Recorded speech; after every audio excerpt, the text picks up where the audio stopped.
Chapter 271, Golden Rose, 19 Hope Street, Chairwood Borough. This area was located close to the Tussock River, which went through Backland. Pedestrians could see the turbid but unusually wide water surface through the cracks and crevices in their houses. The Daily Observer reporter Mike Joseph alighted the carriage and pointed at a 3-story, grayish-blue building ahead of them. He said to Klein, who was standing next to him and wearing a black double-breasted frock coat and a half-top hat and gold-rimmed glasses, "That's the Golden Rose, the best legal brothel in the area of the Backland Bridge, as well as Chairwood Borough. It opens at 3 in the afternoon and stays open until 2 in the morning." The best legal brothels in the Chairwood and Backland Bridge regions? In other words, there are better ones in these two regions, but they're illegal? Klein silently mused and shot a glance at the entrance, which had an inlaid golden rose. It didn't hang any signboards. This doesn't count as a street girl, right? He answered without thinking. Of course it's of a higher grade. Mike personally led Klein to the front of the building and pushed the door open. As soon as he entered, Klein caught a whiff of a mixed fragrance that was slightly pungent and heard a soothing yet suggestive melody. Instinctively, he looked around and saw bouncers in black coats and half-top hats standing on either side of the entrance and in every corner of the hall. As a legitimate business, they were obviously meant to deal with drunkards and bores. The Golden Hall was surrounded by all sorts of sofas, chairs, and even a piano. In the center, there was a dancing area. At that moment, there were many ladies sitting in different areas with their hair colored in gold, brown, pale yellow, or black. Some of them looked mature, some shy and young, some young and attractive, and others who were rather beautiful. These ladies were either enjoying the melody, giggling whilst in conversations with each other, quietly reading newspapers and magazines, or dancing with the men. It was only 3:30 in the afternoon, so there weren't many customers. At a glance, this place looked more like a proper ball than a brothel. If you come after 8 in the evening, you'll see some interesting performances. Heh, if any of the ladies catch your eye, go over and invite them to dance, and then ask them for their prices, amidst the beautiful melody. If both sides can come to an agreement, you can head to the 2nd or 3rd floor and have a wonderful time in some room. As long as you're willing to spend money, you can sleep here the entire night. Mike turned his head from left to right, suddenly losing his previous calm and gentle manliness, appearing a little more frivolous. He walked into the hall with a smile, and he approached a young girl who was at most 15 or 16 years old. Is he showing his true nature, or is this in conduct of a professional? Klein watched, a little flabbergasted as he subconsciously followed behind Mike Joseph. The victim, Cyber, was only 16 years old. In theory, a girl of similar age is more likely to be a friend and would know more. At that moment, Mike lowered his voice and explained. He then raised his thin eyebrows and asked in a normal voice, "Which lady caught your fancy?" "I'm just your bodyguard." Klein responded with very normal logic. Mike slightly nodded and suddenly laughed. "I'm not used to being watched when I do that sort of thing." "I'll be standing watch outside." Klein understood what Mike meant and took a serious professional stance. Without another word, Mike walked up to the young girl, bent down, and extended his hand, inviting her to dance. Being a prostitute at this age, Backland sure is so bedazzling and dirty. To think that there would be a middle-aged gentleman of seemingly good bearing patronizing this place. Even the sides of his hair are white. Klein lowered his hands and stood very straight, watching Mike and the young girl engage in a slow dance. After a few minutes, Mike walked back and said to Klein with slight annoyance, "It's too expensive." As the two approached each other, he added in a low voice, "The girl knew Cyber, but the owner, Ma'am Lopez, forbids them from speaking with anyone else on this matter. Otherwise, they would be severely punished." God, when the punishment was mentioned, the poor girl even shuddered instinctively. I can imagine how horrible it must be. Helpless, Klein sighed in sympathy and asked in a suppressed voice, "So what are you planning to do?" I don't want to cause trouble for those girls again. I plan on going straight to Ma'am Lopez. Mike patted Klein on the shoulder and said, Protect me. Klein turned his body to the side and warned in a serious tone.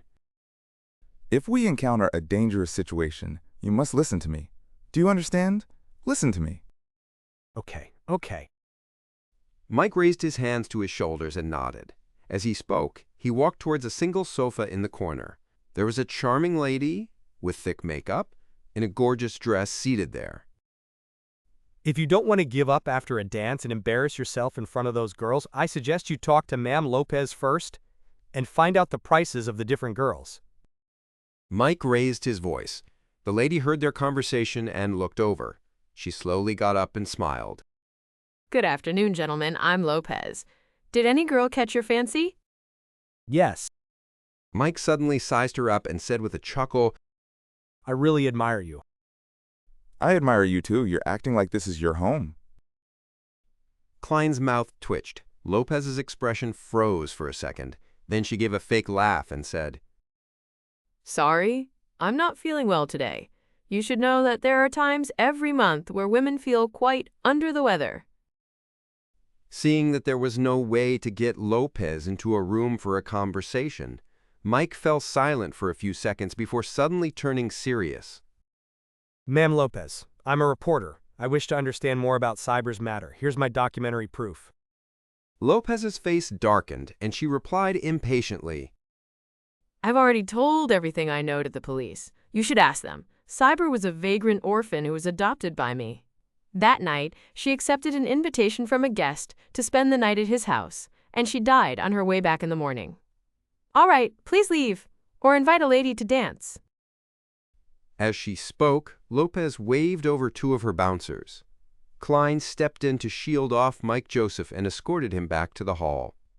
Upon seeing this, the two bouncers didn't rashly chase him away. After a few steps, Klein said in a low voice, She's lying. Mike turned his head in surprise. When she spoke, her eyes darted around. She didn't dare to look at you directly, but she was also secretly sizing you up, which means she was lying and watching your reaction. In addition, her stance was highly defensive, and she appeared very agitated. Klein gave his analysis. Mike opened his mouth and exclaimed after a few seconds, You really are a great detective. Only with your keen observation and outstanding deduction skills were you able to discover such useful details. That's only because I had my spirit vision on and could see that Lopez's emotional colors weren't right. I came up with the reasons after. Klein smiled and said, Thank you, it's time for us to go. Mike Joseph looked back at Lopez and saw that she was walking towards the side door of the hall, as though she was going to her own lounge, and that the side door was in a corner of the room. It was very quiet around there, and there were many areas in the hall that couldn't see what was going on inside. There were also two bouncers standing guard outside. Perhaps we should follow Ma'am Lopez and observe her reaction. Maybe the anxiety from just now will make her do something. Mike suddenly turned his head to look at Klein. Can you take care of those two bouncers quickly? Sir, I'm only responsible for your protection, and that's against the law. Klein smiled in response. I'll pay you more, a total of £5 based on the combat price from before. If there's another fight when we run, it would be £10. Mike Joseph gritted his teeth. Deal. Klein reached out and shook his hand. Afterward, the two of them circled around to avoid the two bouncers from before and quietly approached the side door. Guests, please stop. Please leave this area. One of the bouncers stepped forward and stopped Klein and Mike Joseph. Sorry, we'll immediately. Klein bowed politely and apologized. At that moment, his right fist suddenly punched out, heavily striking at the bouncer's abdomen in front of him. The bouncer instinctively clutched his stomach, his body bent over. As for Klein, who had now stood up, he raised his left hand and chopped the bouncer at the back of the head. Pow! The bouncer fell to the ground and fainted. His companion was clearly caught by surprise at this turn of events. He just stared blankly and failed to react in time. Klein immediately slid over and covered the bouncer's mouth with his right hand and punched his abdomen with his left fist. Bang! The bouncer suddenly bent down and spat out his undigested food, and Klein promptly withdrew his right hand and chopped downward with his palm. At the same time, his left hand supported his opponent, allowing the bouncer to slowly fall onto the ground without making a sound. After exchanging looks, Klein turned the knob, pushed open the side door, and stepped inside. Mike Joseph lowered his body and quickly followed. Why are you so skilled? You're just a reporter. Klein lampooned under his breath, walking briskly but at a rapid pace along the paved corridor. Suddenly, they heard Lopez's voice. Tell Kapim not to send anyone over in the next few days. Kapim, send anyone? Klein looked at Mike and found him looking equally puzzled. At that moment, they heard Lopez's footsteps that were headed towards the corridor. Let's go. Klein tugged Mike and ran for the exit without turning back. During this process, he closed the side door and broke the lock in passing. It could prevent the people inside from coming out for a while. Then, as if nothing had happened, they hurriedly walked through the hall and approached the exit while hearing faint, angry voices. After reaching the streets, Mike heaved a sigh of relief and said in amazement and sincerity, I've experienced many similar scenarios, but not once was it as simple and relaxed as it was today. Thank you. I need to return to find out who Kapim is. As he spoke, he took out his wallet, fished out a 5-pound note, and muttered, But frankly, your price is really expensive. It's worth more than half a week's salary. But you can claim for reimbursement, right? Klein answered with a grin.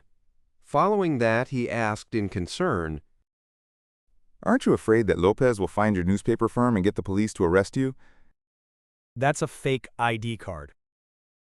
Mike Joseph shrugged with a gesture of familiarity. Klein could only admire him. After watching Mike board a carriage and leave, he walked diagonally across the street, waited for a public carriage, and kept an eye out for anyone chasing after him. At that moment, a rental carriage slowly approached and stopped in front of him. A middle-aged man in a black coat stepped out the carriage and nodded at Klein. He had blue eyes, a thin face, and gray temples. It was the same old gentleman that Klein had seen in the Golden Rose. He's not a customer of the Golden Rose. He's just like us. Klein suddenly came to this realization. Hello, I'm Detective Isengard Stanton. I'm assisting the police in this case. Can we have a chat? The middle-aged man pointed at the carriage tracks. Chapter 272, Observing Each Other. Detective? A colleague. However, the fact that he's able to assist the police in dealing with such a serious case shows that he truly is a well-known detective, at least within Civilhouse Yard. Isn't the serial killer involved in devil worship supposed to be handed over to the Nighthawks, mandated punishers, or the machinery hive mind? All the police department needs to do is send a few assistants, so why would they need to seek the help of a private detective? Yes, the 11 serial murders must have caused a sensation. Civilhouse Yard is under a lot of pressure, and they aren't willing to just wait in misery? Many thoughts flashed through Klein's mind, but on the surface he revealed a smile. All right. He boarded Isengard Stanton's rented carriage and saw a young man with brown hair inside. Isengard, who had a thin and angular face, introduced, This is my assistant. Please, have a seat. He didn't close the carriage's door, nor did he let the carriage driver drive the horse forward to show that he meant no harm. Klein deliberately sat down uneasily and asked worriedly, What would you like to talk about, Mr. Stanton? Isengard took out a dark pipe and said, I want to know what you've learned from following Ma'am Lopez. Did you hear or discover anything? Klein deliberately replied as though he was in a dilemma. This. I'm also a detective, and you should know that we have confidentiality agreements in this business. Isengard rubbed the pipe with his thumb. I'm asking you on behalf of Civilhouse Yard. This has nothing to do with a confidentiality agreement. A pound? How about 2 pounds? Having learned a lesson from the previous incident with Meursault, together with the fact that there was no need to keep it a secret, Klein replied without hesitation. Sure. Isengard smiled, and took out 2 one-pound notes from his pocket. All right. Klein acted as though he was recalling something, before frankly saying, We only heard one sentence. Ma'am Lopez attempted to order her subordinates to tell Capim that he's not to send anyone over in the next few days. Isengard nodded, seemingly enlightened. Capim? Got it. Klein didn't hide his surprise. You know Capim. Isengard handed the notes over and said with a faint smile, He's one of the most controversial magnates in Sherwood Borough. In Backland, innocent girls often go missing along deserted streets, and after a long time, they might be chanced upon in all sorts of legal or illegal brothels. A lot of rumors point to Capim as the criminal honcho filled with blood and filth on his hands, but due to a lack of evidence, he remains free to this date. Furthermore, he knows a lot of important people. If that's true, then this fellow should die 1,000 times over. Klein nodded, sighed, and said, This is Lowen. This is Backland, Mr. Stanton. I shall bid you farewell. Isengard got up midway as a polite gesture to send him off. Thank you for your cooperation. By the way, your fighting skills are excellent. Maybe we'll have a chance to work together in the future. How should I address you? Klein answered briefly and got off the carriage. Sherlock Moriarty. Only when he boarded a newly arrived tracked carriage did Isengard Stanton instruct his assistant to close the door and order the carriage driver to head towards Hillston Borough. Turning his head to the side, he looked out of the window. The gray-haired, elderly gentleman had put away his dark pipe, pulled out a brass ornament from his pocket, slowly stroking it in his hand. The brass ornament was a pocket-sized open book with a vertical eye in the center. The appearance and getup of Mr. Moriarty from just now were a bit out of place. He wore very cultured gold-rimmed glasses, but he had deliberately grown a beard around his mouth, making him look crude and barbaric. This is not quite in line with the norm. In this day and age, people who wear gold-rimmed glasses tend to care a lot about their image, the image of having knowledge and bearing. Maybe he's trying to hide something. Of course, it's also possible that he's a gentleman with an unusual aesthetic sense. Isengard seemed to be talking to himself, but he also seemed to be teaching his assistant. At that moment, Klein, who was sitting on the carriage, mumbled to himself silently as he leaned against the wall. That Detective Isengard Stanton is problematic. Ever since I activated my spirit vision, he had a blue color of rational thought and indifference and maintained a purple color of spirituality dominance. There weren't many other colors of emotion appearing. For normal people, unless they're wholeheartedly focused on studying a difficult problem, it's very difficult to maintain similar states for extended periods of time. Other emotions will inevitably appear, the difference being the issue of how long they can remain in that state. Yes, either Detective Isengard Stanton is one such genius at observation and reasoning with extraordinary talent, or he's a beyonder. The tracked public carriage had 2 floors as it ferried more than 40 passengers towards the Backland Bridge area.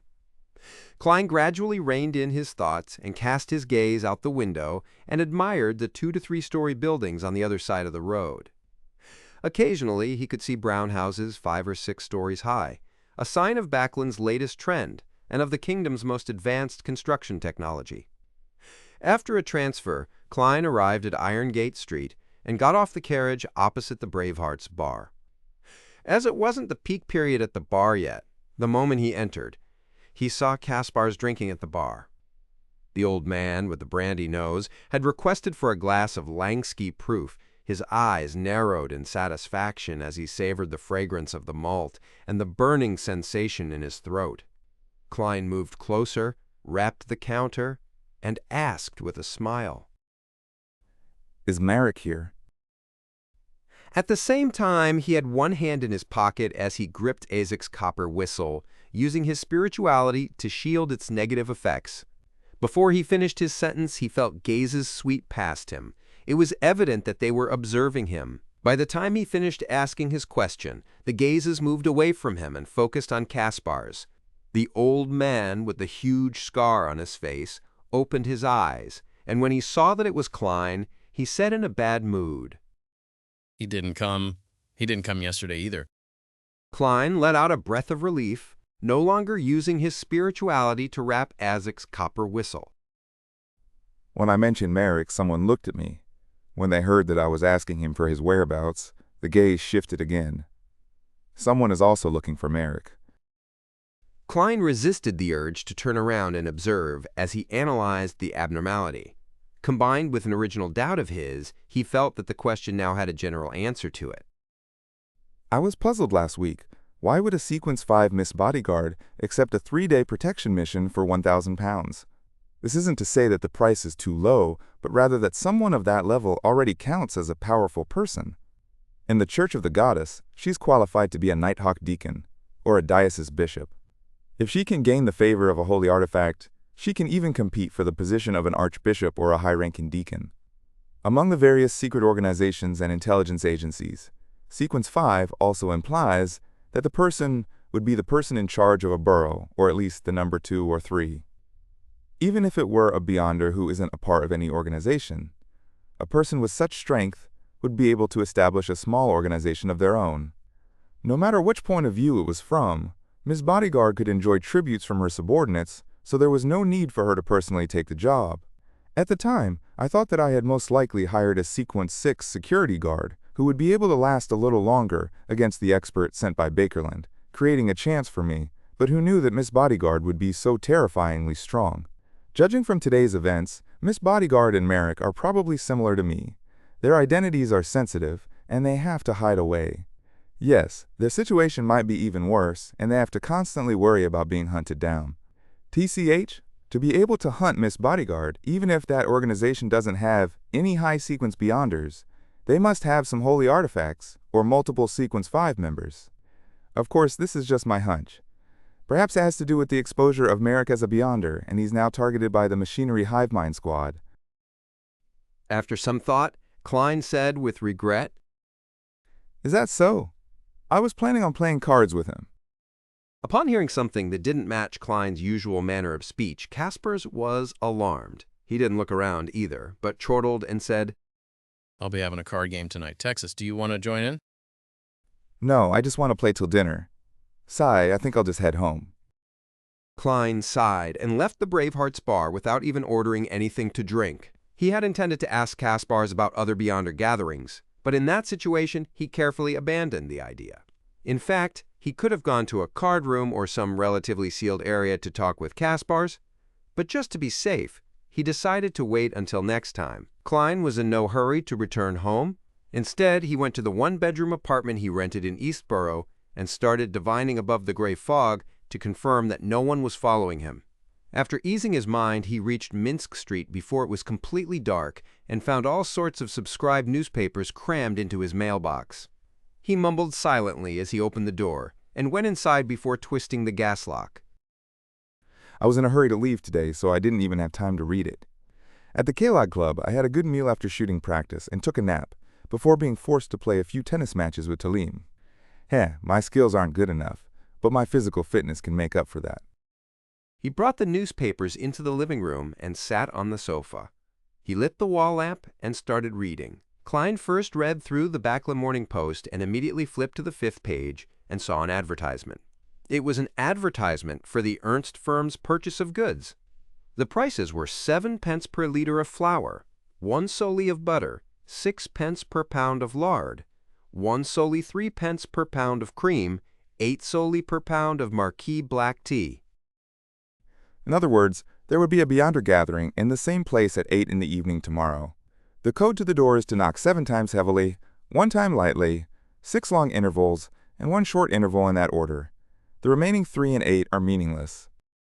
Klein interpreted the content, leaned back against the sofa, and began to look forward to the gathering tomorrow evening. He wanted to sell some formulas to see if he could buy the corresponding ingredients or items. Chapter 273. Handing out a formula. Wednesday night, 5 minutes to 8, in an alley behind Braveheart's bar. Klein circled around for a while based on his memories, before finally finding the house with the dark candlelights. He was disguised today in a grayish-blue worker's uniform, cap, and a beard, so that no one would connect him to the guy who had tried his luck by buying Blacksnake's item. It would be best if Eye of Wisdom and the apothecary don't recognize me. Otherwise, a newbie who had relied on luck to become a Beyonder and was able to come up with several potions after a week would definitely be suspicious. Klein put his hands in his pockets and felt for Azic's copper whistle, the ordinary tarot cards, and the charms he had replenished. His uniform was specially modified by a tailor. There were many small pockets with metal bottles filled with herbs powder and extract essence. After taking a deep breath and slowly exhaling, Klein took out the metal mask that could only cover half his face and finished the first step to his disguise. Following that, he used the clown's ability to control his facial expression and his physical tics, as well as his gait while numbing his facial nerves. He wanted to be vastly different from his previous self. However, I'm not sure what Eye of Wisdom relies on to recognize people. This is all I can do. Sigh. If only I was already a faceless. But if that's the case, I wouldn't need to join such low-level Beyonder gatherings. Klein stood outside the door in silence for a few seconds. He then raised his right hand and knocked on the door, 7 hard knocks and 1 light one, with 6 long pauses and 1 short pause in between. Almost without waiting, the small wooden board on the door was silently pulled open, and an eye appeared behind it. It examined the visitor from head to toe. 2 or 3 seconds later, the door creaked open, and Eye of Wisdom's attendant handed a hooded black robe to Klein. Klein maintained his emotionless state as he quickly put on the robe and pulled down his hood, letting the shadows cover his face. On the way to the living room, he deliberately took steps he wasn't used to and tried his hardest to eliminate the awkwardness. There was only 1 candle in the dark and silent room and quite a number of members at the gathering. Klein didn't choose a corner like the previous time. Instead, he sat on a high stool right in the center. In short, he wanted everything about his external appearance and behavior to be completely different from the previous 2 times. And it was precisely due to his identity as a clown that gave him this domain of expertise, allowing him to reflect his own body into his mind and gain fundamental control over it. The living room was so silent that it appeared frozen. Time passed by, and finally Eye of Wisdom looked at the clock on the wall and said in his ancient voice, "It's time. Let's begin. We don't need to wait for our late friends." Just as he finished his sentence, Klein immediately said with a hoarse voice, I want to sell potion formulas. They are Sequence 9, Bard, and Sequence 8, Light Suppliant from the Church of the Eternal Blazing Sun. The former is 220 pounds, and the latter is 450 pounds. This was the most suitable plan that he could come up with after much consideration. The Spectator and the Telepathist potions were related to the Psychology Alchemists, a secret organization that was still active in Backland in the Lowen Kingdom. If he recklessly produced them, he might attract their attention. And the Church of Eternal Blazing Sun was blocked out by the Church of Storms, so the corresponding Beyonders rarely appeared in Backland and could do very little. Therefore, it was an extremely safe choice. The potion of the Seer pathway involved Klein himself, and he certainly didn't want to reveal his characteristics. After having experienced so many battles and watched so many battles with Beyonders, he gradually came to understand something. It was that below the high sequences, Beyonders of different pathways had their own characteristics which didn't overlap. That was to say, each of them had their own strengths and weaknesses, and their strengths and weaknesses were all very obvious. The strengths were indeed strong, and the weaknesses were indeed weak. For example, the Spectator pathway lacked the ability to fight in actual combat, but if they were ignored and were unconsciously misled, then no matter how strong an opponent's combat skills were, it was possible for them to die without knowing why. A clear example would be Hurricane Vice Admiral Kalangos, who clearly possessed the mystical item Creeping Hunger and had an overall combat strength of a Sequence 5, but he still died in a rather inexplicable manner. Most of this was thanks to Azic, but one couldn't dismiss the role of the Spectator. Due to the fact that the majority of the Beyonder jobs below the high sequence had distinct characteristics and obvious weaknesses with weak bodies, if one could conceal one's strengths and understand the situation of their enemies beforehand, it wasn't impossible for them to defeat someone stronger. In extreme cases, there was still a very small chance of a Sequence 9 killing a Sequence 5. Of course, this was a perfect hypothesis, but in reality, it was almost impossible. Sequence 5 was already considered strong, and the corresponding Beyonder powers could be considered miraculous. Strengths could effectively cover up weaknesses, but before reaching Sequence 6, it was very difficult to cause any effect on them. On the other hand, many of the Beyonders below high sequences were very afraid of being attacked by a group, even if their opponents were all below their own sequence. This was because, once one became flustered, their attempts to avoid a fault would lead to failure of another. Their weaknesses could lead to fatal outcomes. These problems were why shepherds were ranked first below high sequences. They were so all-rounded that if they combined and matched their Beyonder powers well enough, they would almost have zero shortcomings. After I advance to Sequence 7, I'll have all sorts of magical Beyonder powers. Then, even if I encounter a Sequence 6, I'll be able to contend against them for a while, and I might even be able to win. If I encounter a Sequence 5, there might still be a chance of escaping. As his thoughts raced, Klein looked around, waiting for someone to speak. If Bard and Light Supplant can't be sold, then I can only go for second best and consider selling Spectator and Telepathist, in consideration of Beyonder characteristics, indestructibility, and conservation. The formula of my own pathway definitely shouldn't be sold. The Witch pathway wouldn't as well, for it would lead to many tragic cases. Whether it's Instigator or Witch, they're the type that necessitates committing evil deeds. Klein was a little nervous, but his face remained expressionless as he waited. At that moment, the chubby apothecary laughed. Actually, I can consider buying it. I can also accept another apprentice and give him these two formulas, making him specialize in praying for light to shine on my herbs. Perfect! How extravagant! His words broke the momentary silence in the room. A man in the corner, who had his hood pulled very low, spoke in a deliberately sharp voice. Perhaps I can give it to my child. At least it's stronger than my sequence. Sequence 9, 200 pounds. Sequence 8, 400 pounds. If you agree, we have a deal. To be able to take out 600 pounds at one go means he's quite rich. That's enough to buy a house in Tingan City. Klein pretended to think, looked at the other members at the gathering, and observed their reactions. Noticing that no one had the urge to raise the price, and that the other party's bid had reached his bottom line, Klein thought for a while and said, I'll tag on an additional request. You cannot sell these two formulas in this gathering, but you are free to do as you wish elsewhere. The man said sharply. All right. Mr. Eye of Wisdom will bear witness. Klein didn't know how to prove that the formula was real, but he didn't want to ask, as it would expose the fact that he hadn't participated in many gatherings. Therefore, he silently pulled up his robe and took out the two potion formulas he had written long ago and handed it to an attendant beside him. The attendant didn't walk to the corner.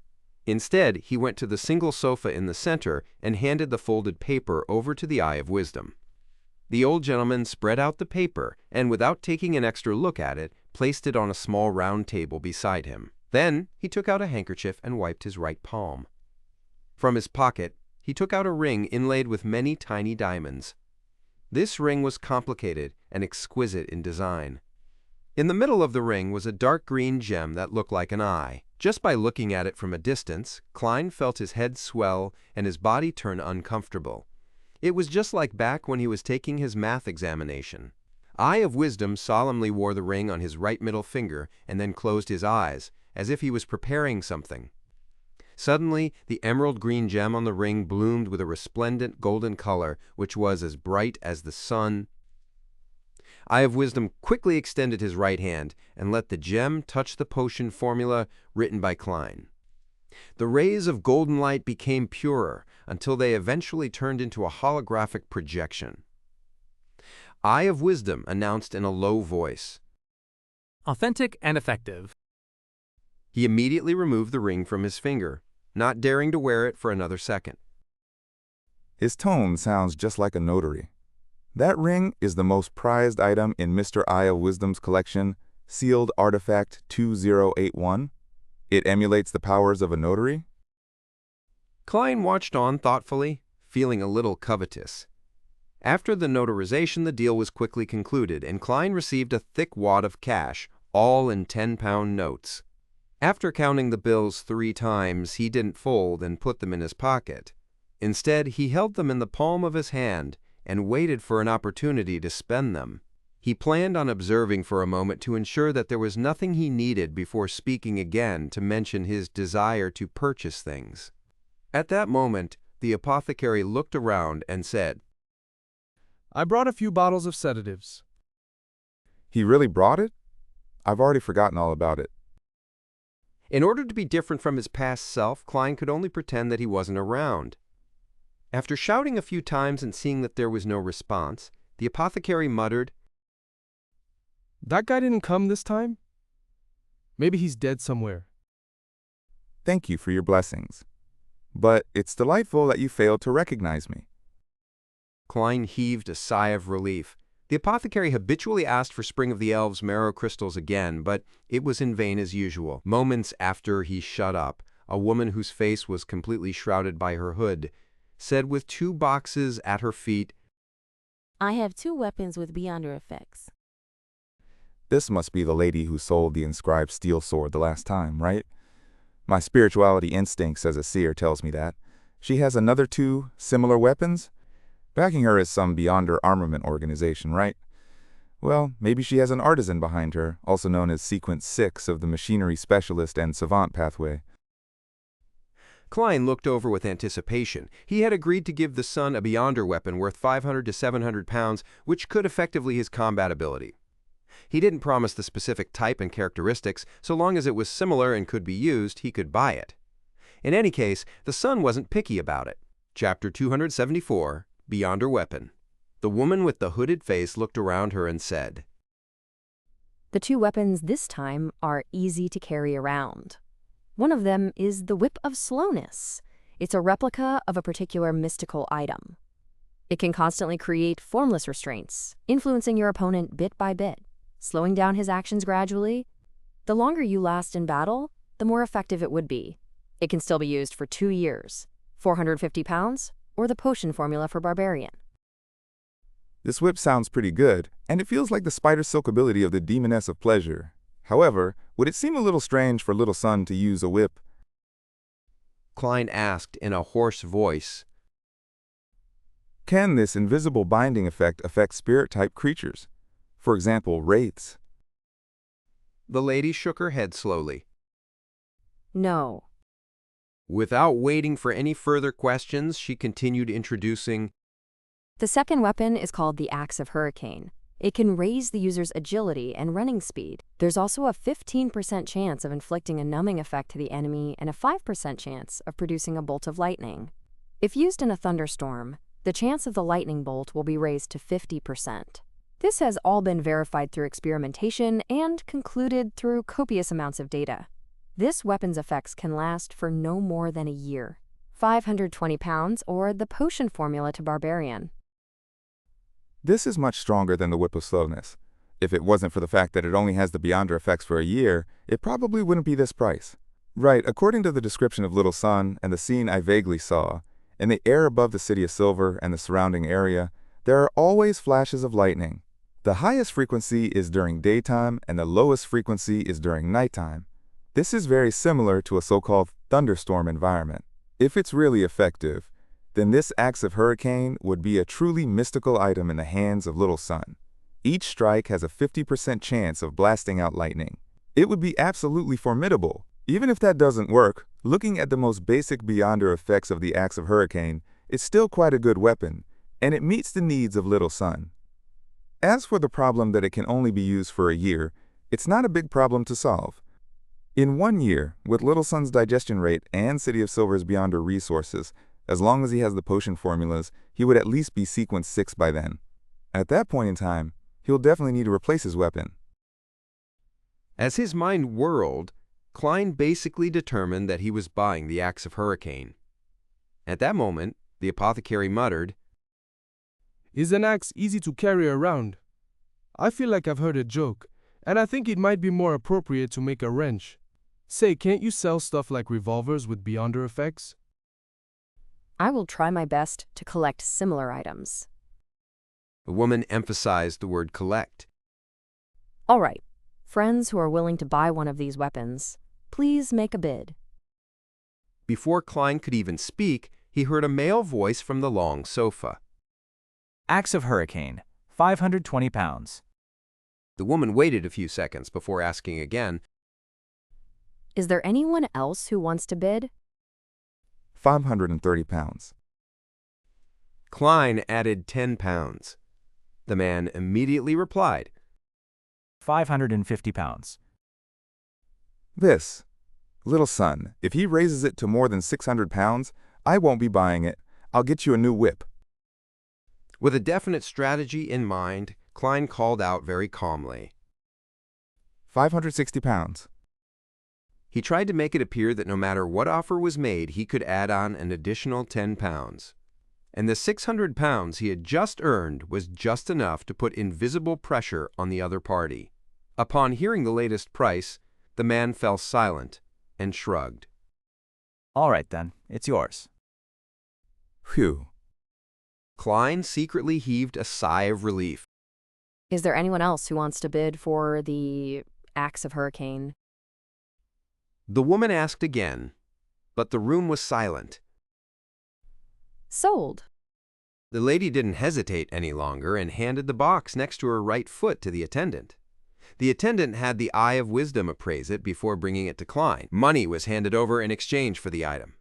Putting away the remaining 4 10-pound notes, Klein opened the box and saw an axe that could be attached to one's back or tucked in one's belt. Its entire body was iron black in color, thick and sturdy, with a sharp edge. In his spirit vision, it was clear that the creator had used a large number of spiritual materials. There were also many symbols and magic runes on the surface of the axe. They were embedded inside, turning into lightning and hurricane patterns. When Klein reached out to touch it, he felt a faint pricking pain. Jock. He nodded and placed the box on his lap. It can be exchanged for the true root and juice of a mistraint. My magician potion is only missing the spinal fluid of a dark-patterned black panther. I've made a good deal of money in my past few commissions, and together with my original savings and what I just have left, I have 209 pounds, 5 soles, and 5 pennies on me. The Beyonder ingredients corresponding to sequence 7 are valued at 500 to 700 pounds. I still had to sell formulas or knowledge. Yes, I'll take the time to check on Lippard this week and confirm the progress of his bicycle. Klein stopped bidding and quietly watched from the sidelines. Later on, someone bought the Whip of Slowness for 480 pounds.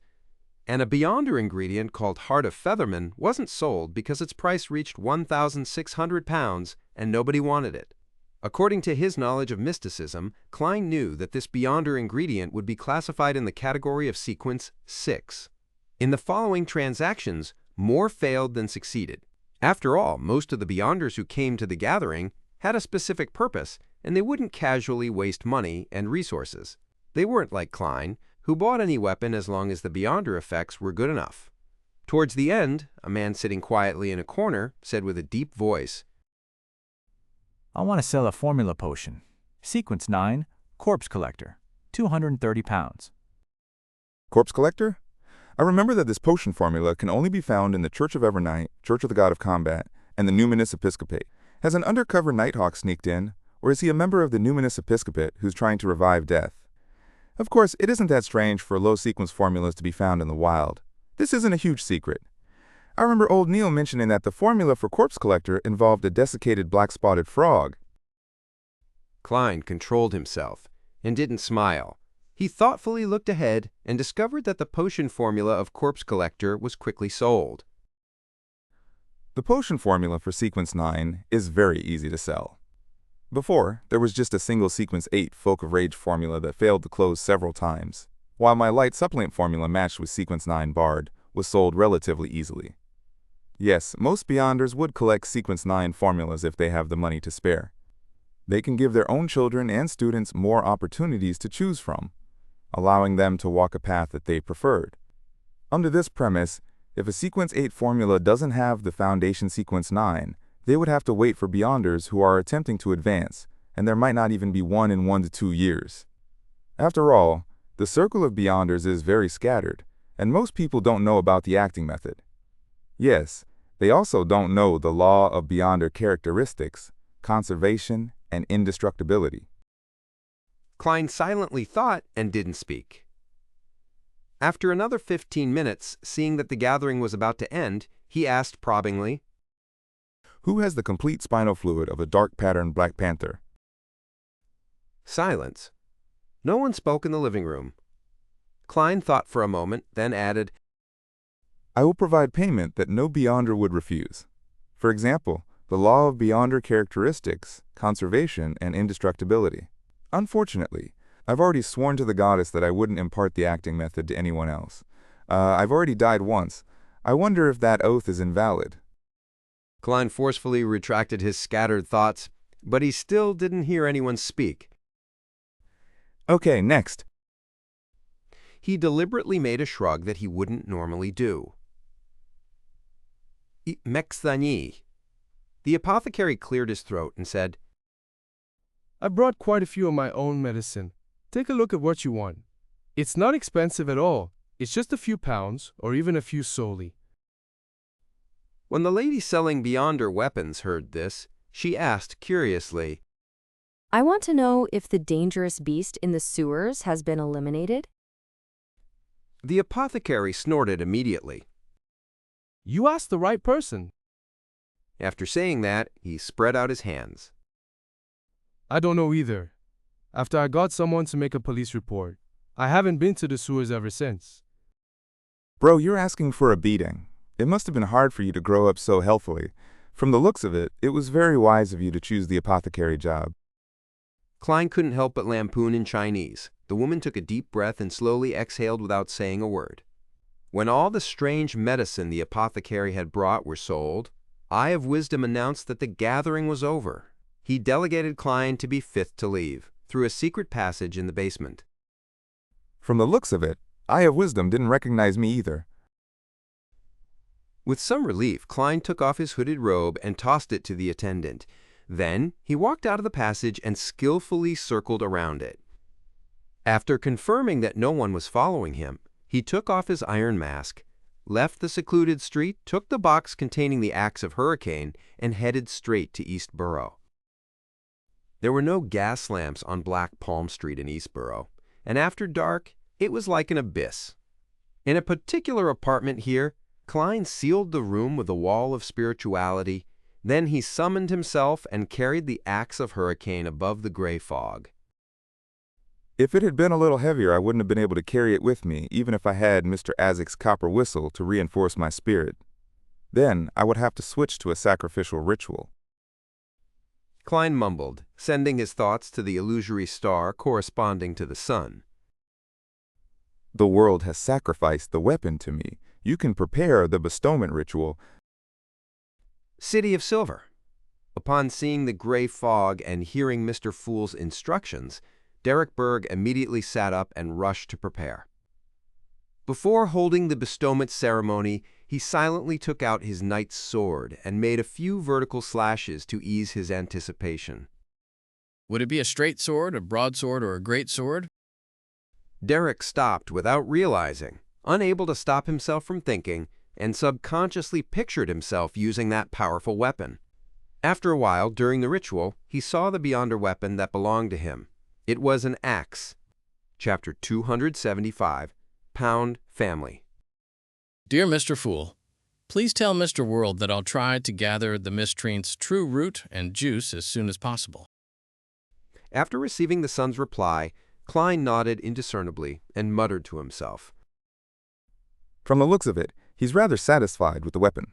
Even without the additional effects from the environment, the axe of Hurricane is still quite a formidable weapon. He had passed the information regarding the beyonder weapon's characteristics and limitations to the son. He didn't describe it directly in order to avoid sounding naggy. He needed to maintain his image. After doing all of this, Klein didn't stay any longer and immediately returned to the real world, changed his clothes, and left Black Palm Street. Eastborough, Dharavi Street, in a cramped but lively pub. Shio Derecha covered her nose and mouth as she squeezed in. To her, what was bad about this place wasn't just because it smelled of alcohol and sweat, but that she would easily encounter people much taller than she was. She had to face their armpits, and the strong odor was nauseating. Using a great deal of effort and even using the powers of an arbiter, Shio finally squeezed her way to the bar counter and saw the man she was looking for. It was a young man in his 20s. He had a face as long and thin as a horse.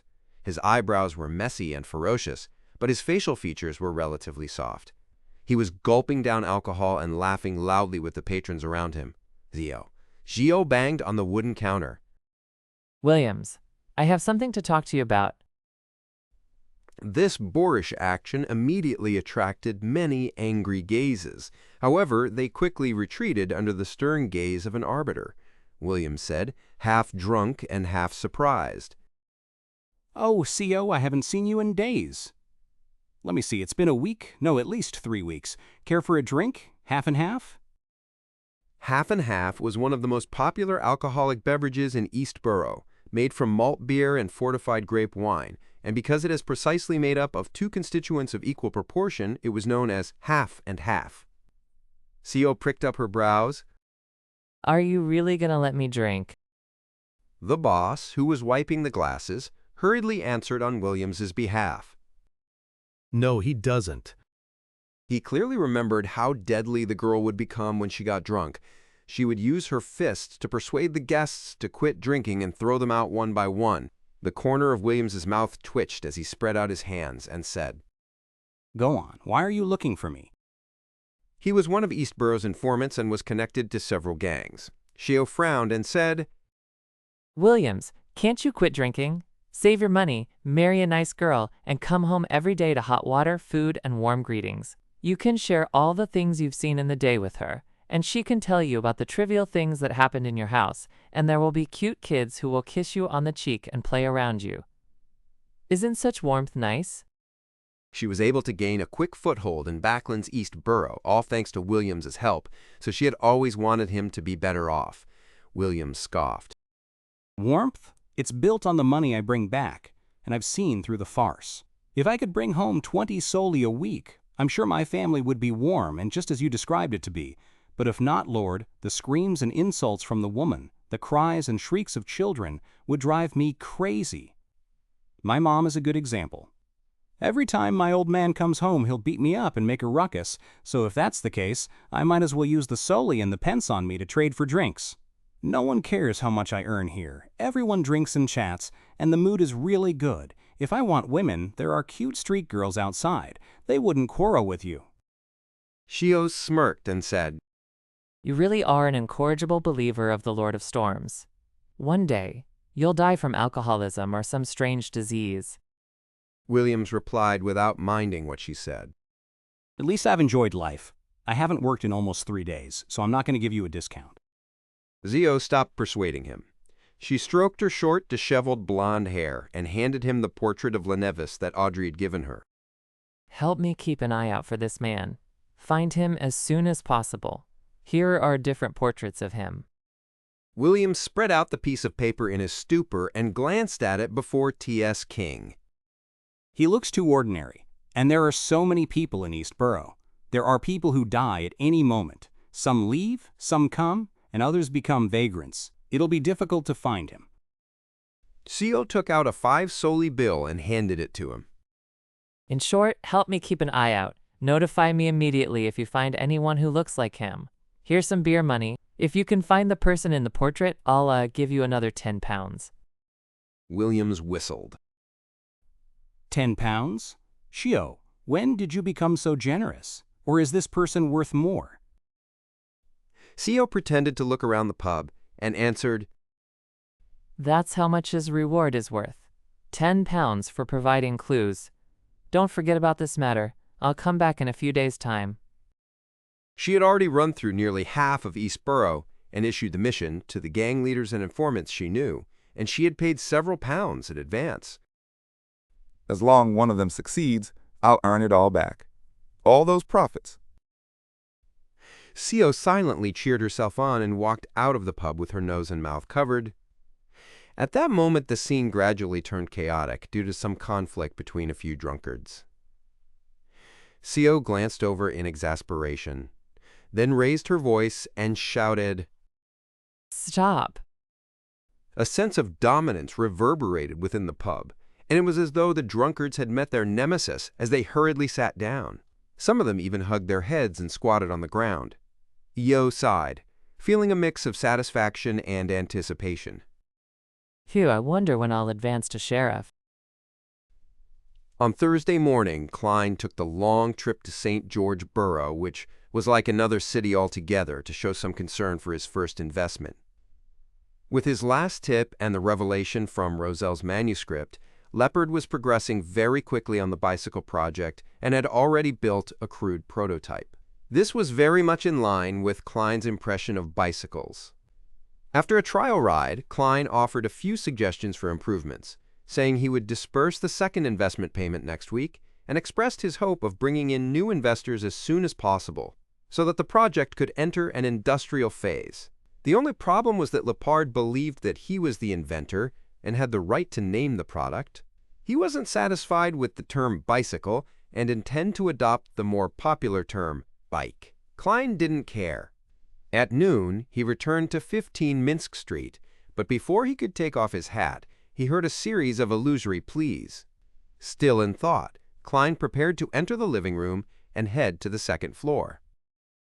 Miss Justice, she has collected the information on the abject nobles so quickly? At that moment, he heard the doorbell, and when he opened the door, he saw Julianne, the maid from the Sammers next door. The maid said, as if she was reciting something, Mr. Moriarty, Mrs. Sammer would like to invite you to a Sunday luncheon. There will be a lot of neighbors attending. After his return last night, Klein had handed the portable camera to Mrs. Sammer and exchanged a few words with her, but he hadn't received any indication of a luncheon. Klein was puzzled at first before he immediately came to a realization, so he promised to punctually attend on Sunday. That's right. According to the magazines, the middle class wouldn't invite anyone to an event in person, but instead, they formally sent their servants or maids to send the invitation. This is in line with Mrs. Sammer's style. Klein secretly added in his heart, Who wouldn't want to have a free lunch? And Mr. and Mrs. Sammer aren't very difficult people to get along with, as long as you don't mind their showing off. He watched as Julianne left. He closed the door behind him and walked toward the stairs, his eyes scanning the slightly messy living room, dining room, and kitchen. Klein calmly walked into the bedroom on the second floor and drew the curtains. It's been a few days since I've cleaned up. I'm a bachelor, so it's not bad that I'm able to maintain a level of tidiness such as this. I have too many secrets, and I might even suffer an attack. It's not too good to just hire an in-house maidservant for chores. Yes. I should discuss this with Mrs. Sammer on Sunday and ask her to send her maid to clean up twice a week, and I'll pay for it. Many tenants and landlords have had similar agreements. After entering the fog, he found that the prayer had indeed come from Miss Justice. This girl of blue blood sat on a piano stool, her hands on the keys. She wasn't playing the piano. Instead, she was whispering the honorific name of the fool that doesn't belong to this era. I've gathered the information regarding the abject nobles. I'm requesting permission to hold a sacrificial ritual and seek your help in passing it to Mr. World. Klein immediately responded. That's quick. As expected of a professional. Audrey, who had just returned from the Royal Coat of Arms office and experts in this field, completed the sacrificial ritual with a little unfamiliarity as she threw the thick manuscript into the illusory door. Klein's tone was indifferent as he cut off the connection. I'll pass it to the world. This time, he was in no hurry to return to the real world. Instead, he flipped through the manuscript and found the part pertaining to the Pound family. The Pound family had indeed obtained the title of Viscount from the Battle of the Violated Oath. After that, they were loyal to the royal family, and they had quite a bit of power in the army and their own fiefdom.